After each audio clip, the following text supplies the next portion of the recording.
राधे राधे सभी को। आज अपने जियोग्राफी स्टार्ट करेंगे, जो कि सबसे पहले राजस्थान का परिचय करेंगे। आज स्टार्ट करेंगे तो देखो, सबसे पहले देखो राजस्थान को ऋग्वेद में क्या कहा गया है।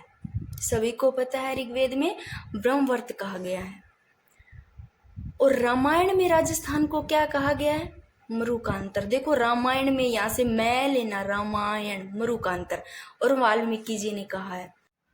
अगर पूछे सबसे प्राचीन लिखित उल्लेख कहाँ मिलता है, तो बसंतगढ़ शिलालेख में, सिरोही में।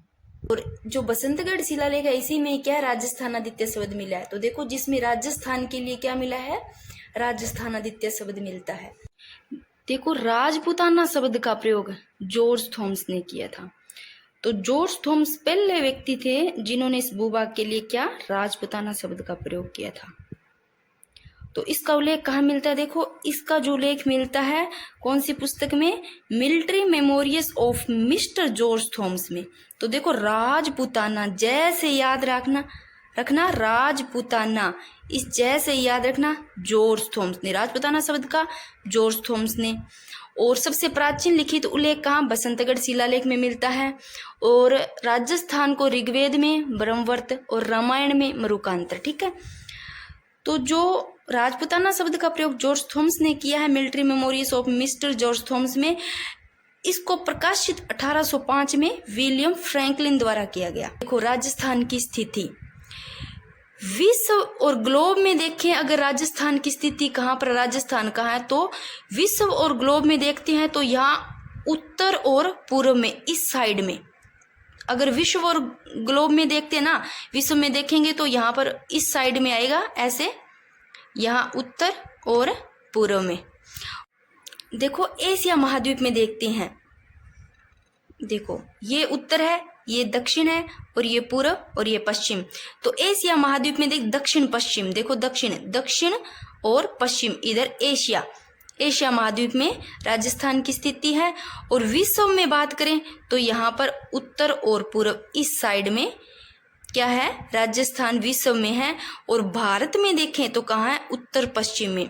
तो भारत में कहाँ पर है, यहाँ उत्तर और पश्चिम, इस साइड में राजस्थान की स्थिति भारत में है।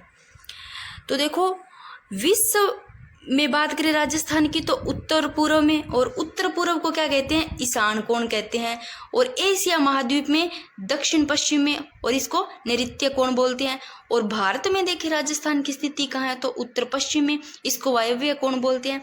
अब देखते हैं अक्षांशीय दृष्टि से देखें तो राजस्थान की उत्तरी गोलार्ध में है। देखो यहाँ विश्व में देखो कहाँ पर है राजस्थान की स्थिति, देखो यहाँ पर उत्तर और पूर्व में। और एशिया में देखो कहा था, मैंने क्या बताया था, एशिया में पश्चिम और दक्षिण साइड में। तो ये देखो ये एशिया में कहाँ पर है इसकी स्थिति, राजस्थान की पश्चिम और दक्षिण में। और ये देखो भारत में कहाँ पर है, भारत में कहाँ बताया था, उत्तर पश्चिम में, यहाँ उत्तर पश्चिम में राजस्थान।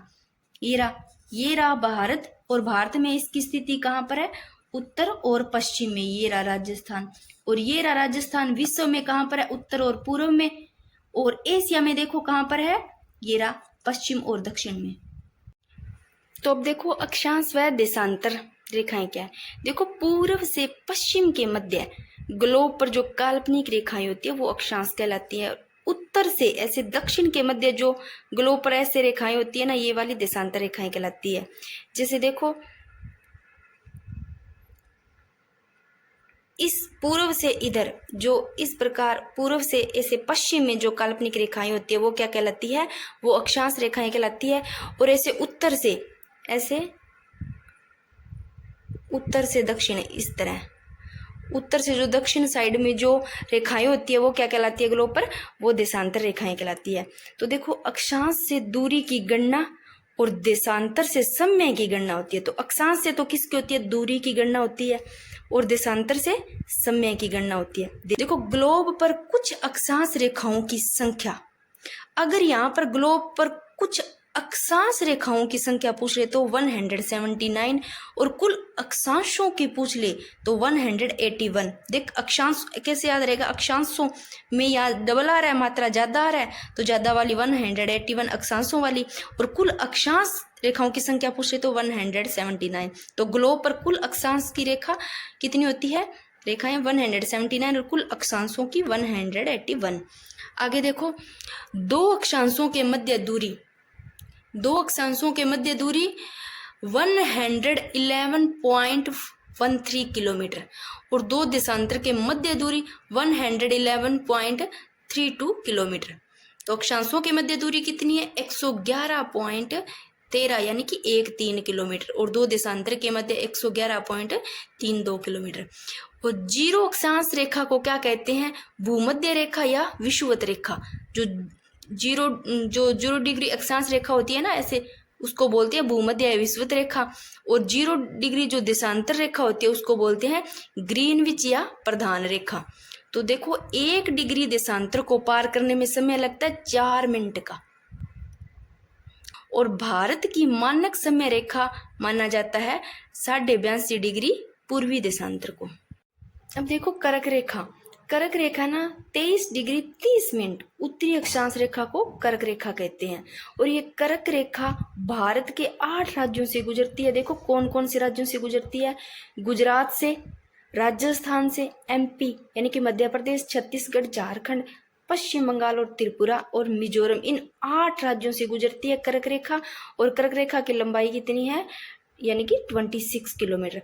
आगे देखो, इनमें से जो कर्क रेखा सर्वाधिक लंबाई इन 8 राज्यों में से सबसे ज्यादा एमपी मध्य प्रदेश की सर्वाधिक लंबाई है, और कम है वो है त्रिपुरा की।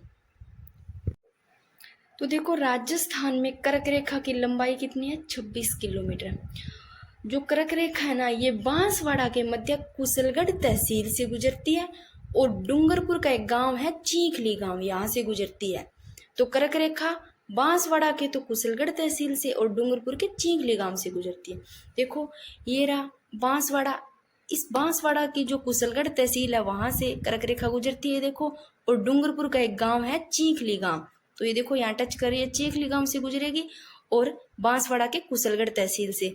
तो कर्क रेखा 26 किलोमीटर है, और ये भारत के कितने राज्यों से गुजरती है, तो ये 8 राज्यों से गुजरती है। कौन कौन से है, गुजरात है, राजस्थान है, एमपी, छत्तीसगढ़, झारखंड और पश्चिम बंगाल, त्रिपुरा, मिजोरम, इन 8 राज्यों से गुजरती है। सर्वाधिक जो रेखा लगती है ना वो एमपी यानी कि ये देखो मध्य प्रदेश की लगती है, और कम लगती है त्रिपुरा की। अब देखो 21 जून को सूर्य क्या है, सीधा कर्क रेखा पर चमकता है। 21 जून को तो कर्क रेखा पर चमकता है सीधा। 21 मार्च और 23 सितंबर को क्या है, भूमध्य रेखा पर चमकेगा सूर्य सीधा, और 22 दिसंबर को सूर्य सीधा मकर रेखा पर। ठीक है, तो देखो 21 जून को सूर्य सीधा कर्क रेखा पर चमकेगा, और फिर 21 जून को जिस दिन सूर्य सीधा कर्क रेखा पर चमकेगा उसी दिन क्या है, सबसे लंबा दिन होगा, और रात क्या होगी, सबसे छोटी रात होगी, और सबसे छोटी परछाई होगी। दिन तो क्या होगा, सबसे लंबा होगा। जिस दिन 21 जून को सूर्य सीधा कर्क रेखा पर चमकेगा, दिन तो लंबा होगा, रात और परछाई क्या हो जाएगी, छोटी, सबसे छोटी रात होगी और परछाई भी छोटी बनती है। 21 जून को जब कर्क रेखा पर सूर्य सीधा चमकता है ना, उसके बाद में क्या है, 21 जून के बाद में ना सूर्य ना दक्षिणायन होना ऐसे स्टार्ट हो जाता है, ऐसे इधर ऐसे दक्षिण की तरफ आना स्टार्ट हो जाता है। तो इसके बाद सूर्य दक्षिणायन होना क्या हो जाता है, प्रारंभ हो जाता है। सूर्य की किरणों का जो सर्वाधिक सीधापन वो कहाँ है, सीधापन कहाँ पर पड़ता है, सीधा बांसवाड़ा में पड़ता है। सूर्य की किरणों का सीधापन सीधा बांसवाड़ा में, और सर्वाधिक जो तिरछापन पड़ता है ना वो नॉर्थ में गंगानगर में। तो देखो अगर कोई जीरो से ज्योग्राफी कर रहा है तो उनके लिए बहुत ही अच्छा है, मैप के साथ समझ में भी आ जाएगा। देखो ये सूर्य है, तो देखो सूर्य का सीधापन कहाँ पड़ रहा है, ये कर्क रेखा है। देखो सूर्य का जो सीधापन पड़ रहा है, देखो कहाँ पड़ रहा है, ये रहा बांसवाड़ा, बांसवाड़ा में पड़ रहा है सीधापन। और तिरछापन देखो इधर, सूर्य का तिरछापन नॉर्थ में गंगानगर है तो गंगानगर, तो सूर्य का तिरछापन सर्वाधिक कहाँ पड़ता है, गंगानगर।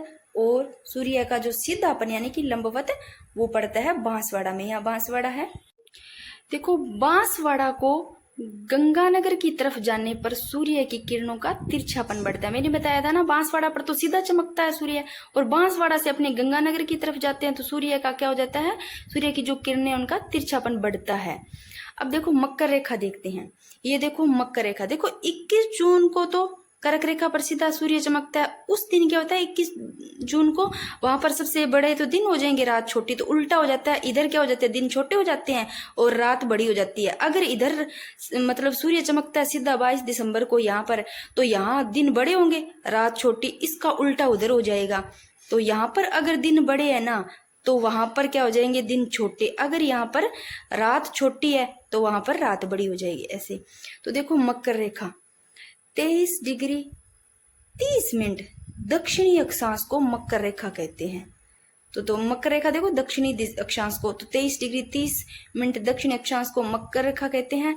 आगे देखो 22 दिसंबर को, ये देखो 22 दिसंबर को मकर रेखा पर सूर्य सीधा चमकता है। तो 22 दिसंबर को देखो मकर रेखा पर सीधा सूर्य चमकेगा, और 21 जून को कर्क रेखा पर। और भूमध्य रेखा पर कब चमकता है, 21 मार्च और 23 सितंबर, इन दोनों दिनों को। आगे देखो 22 दिसंबर को मकर रेखा पर सूर्य सीधा चमकता है, इसलिए उत्तरी गोलार्ध में क्या हो जाता है, दिन छोटा व रात बड़ी। क्यों दिन वहां पर छोटा क्यों होगा, क्योंकि यहाँ पर सीधा चमक रहा है ना, तो यहाँ पर दिन बड़े हो जाते हैं, तो वहां पर दिन छोटे हो जाएंगे। और यहाँ पर रात छोटी होगी तो वहां पर रात बड़ी हो जाएगी, उल्टा हो जाता है। फिर देखो 21 मार्च को, देखो 21 जून को कर्क रेखा पर, 22 दिसंबर को मकर रेखा पर, 21 मार्च और 23 सितंबर को भूमध्य रेखा पर सीधा चमकता है। तो 21 मार्च और 23 सितंबर को क्या है, सूर्य भूमध्य रेखा पर चमकता है। सीधा कहाँ पर चमकता है, भूमध्य रेखा पर। तो दिन व रात यहाँ पर बराबर होती है। देखो यहाँ पर तो दिन क्या होगा, बड़ा, जब सीधा चमकेगा, रात छोटी। यहाँ पर 22 दिसंबर को जब चमकेगा तो यहाँ पर दिन बड़ा और रात छोटी। अगर यहाँ पर सीधा चमकता है तो यहाँ पर दिन और रात क्या हो जाएंगे, इक्वल हो जाएंगे।